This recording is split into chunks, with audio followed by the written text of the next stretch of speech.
नमस्कार, doctor दीक्षास homeopathy YouTube channel मध्ये तुमच्या सगळ्यांचं स्वागत आहे। आज आपण एक अनुवंशिक आजार पाहणार आहोत।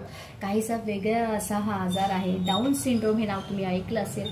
तर या आजारामध्ये नक्की काय होतं, याच्यामध्ये कोणती कारणं असतात, कोणती लक्षणं दिसतात, तसेच आजकाल प्रेग्नन्सीमध्ये सुद्धा काही तपासण्या केल्या जातात ज्याच्यामुळे याचं निदान जे आहे ते बाळ जन्माला येण्यापूर्वीच होऊ शकतं। तर असं बरंच काही आज आपण या व्हिडिओमध्ये पाहणार आहोत। त्याच्याबरोबरच या आजारासाठी होमिओपॅथिक ट्रीटमेंट काही आहे का हे सुद्धा पाहणार आहोत। सो व्हिडिओ कुठेही स्किप न करता शेवटपर्यंत नक्की पहा। आणि अजूनही तुम्ही चॅनलला सबस्क्राईब केलं नसेल तर पटापट सबस्क्राईब करा, जेणेकरून येणाऱ्या नवीन व्हिडिओचे अपडेट्स तुम्हाला मिळतील। आणि बेल आयकॉन सुद्धा जरूर प्रेस करा। आता डाऊन सिंड्रोम हा एक अनुवंशिक आजार आहे। तो कसा होतो तर जेव्हा मूल जन्माला येतं तेव्हा त्याला आईकडून 23 गुणसूत्र आणि वडिलांकडून 23 गुणसूत्र असं टोटल 46 गुणसूत्र त्याच्यामध्ये येतात। आता स्त्रियांमध्ये जनरली XX हे जीन्स असतात आणि पुरुषांमध्ये XY हे जीन्स असतात। जेव्हा स्त्रीकडून X जीन्स आणि पुरुषांकडून Y जीन्स एकत्र येतो त्यावेळेला मुलगा जन्माला येतो। आणि स्त्रियांकडून X जीन्स आणि पुरुषांकडूनही X जीन्स जेव्हा एकत्र येतात त्यावेळेला मुलगी जन्माला येते। त्याच्यामुळे मुलगा होणे किंवा मुलगी होणे सर्वस्वी पुरुषावरती अवलंबून असतं। आता डाऊन सिंड्रोम पेशंटमध्ये काय होतं की ज्या वेळेला आईकडून त्याला 23 गुणसूत्र आणि वडिलांकडून 23 गुणसूत्र येतात, तर त्याच्याबरोबरच त्यांच्यामध्ये एक एक्स्ट्रा क्रोमोझोम, एक एक्स्ट्रा गुणसूत्र ज्याला ट्रायझोमी 21 असं सुद्धा म्हटलं जातं, ते त्याच्यामध्ये प्रेझेंट असतं। आणि त्याच्यामुळे त्याच्या शरीरात शारीरिक आणि मानसिकदृष्ट्या बरेच बदल पाहायला मिळतात। ते कोणते आहेत ते पुढे बघू। तर याच्यामागे काय कारण आहे ते सर्वप्रथम पाहू। तर अजूनही या गोष्टीवरती रिसर्च चालू आहे, स्टडी चालू आहे की ह्या डाऊन सिंड्रोम केसवरती। तर याच्यामध्ये काय होतं की जर आतापर्यंतच्या स्टडीनुसार जर पेशंटचं म्हणजे स्त्रीचं वय जर 35 किंवा जास्त असेल प्रेग्नन्सी दरम्यान, तर त्याच्यामुळे डाऊन सिंड्रोम होण्याचे चान्सेस वाढत आहेत। अनुवंशिक सुद्धा आजार म्हणजे आपल्या आई वडिलांमध्ये किंवा कोणामध्ये जर हिस्ट्री असेल तर सुद्धा डाऊन सिंड्रोमचा पेशंट जन्माला येऊ शकतो। त्याच्याबरोबरच पहिलं मूल जर डाऊन सिंड्रोमचं असेल तर दुसरं मूल सुद्धा डाऊन सिंड्रोम होण्याचे चान्सेस जे आहेत ते वाढतात। आता आपण पाहूया की कोणती लक्षणे या पेशंटमध्ये दिसतात। काहीसे वेगळे दिसणारे पेशंट असतात। याच्यामध्ये पेशंटची वाढ जी आहे ती शारीरिक आणि मानसिकदृष्ट्या दोन्ही दृष्ट्या कोणते, त्याच्यामध्ये पेशंटला डोकं पेशंटचं लहान असतं, मान लहान असते, चेहरा चपटा असतो, नाक चपटं असतं, त्याच्याबरोबर जीभ बाहेर आलेली असते, त्यांची हाताची पायाची बोटं जी आहे ती लहान असतात, बारीक असतात। त्याच्याबरोबरच त्यांना हृदयाचा आजार असू शकतो, त्यांना काही कॅन्सर संबंधित आजार असण्याची शक्यता असते। त्याच्याबरोबर त्यांना रक्तासंबंधित आजार सुद्धा संभवू शकतात।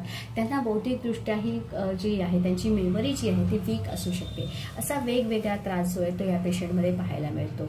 आजकाल काही तपासण्या केल्या जातात ज्या प्रेग्नन्सी दरम्यानच केल्या जातात। जेव्हा स्त्री गर्भवती असते त्यावेळेलाच या तपासण्या केल्या जातात, ज्याच्यामुळे डाऊन सिंड्रोम हा त्रास आहे का हे ओळखलं जातं।